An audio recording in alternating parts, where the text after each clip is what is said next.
Welcome to Penrose Learning, where we make understanding easy. In this video, I will show you how to make easy toffee apples. First, select 6 to 8 small, firm apples like Granny Smith or Fuji and wash them well. Make sure they are completely dry. Next, carefully insert a sturdy wooden stick or skewer into the stem end of each apple, pushing it about 2/3 of the way through. Finally, line a baking sheet with parchment paper or a silicone mat ready for your coated apples. Now let's make that delicious toffee. In a heavy-bottomed saucepan, combine 2 cups of granulated sugar, 1/2 cup of water, and 1/4 cup of light corn syrup.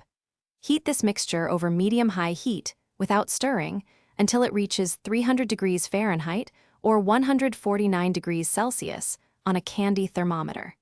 Once it hits temperature, remove it from the heat and quickly stir in 1 tablespoon of butter and 1 teaspoon of vanilla extract.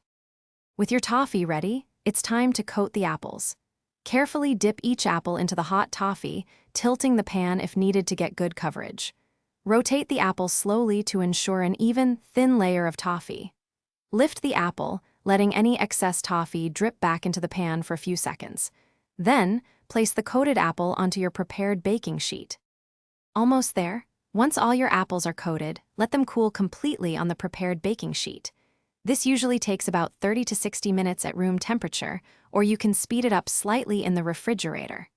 As they cool, the toffee will harden into a beautiful, crisp, and sweet shell. They are now ready to enjoy. Remember to check the description below for a link to the Owala water bottle and other great deals. Thanks for watching. If this was helpful, leave a like and consider subscribing. See you next time.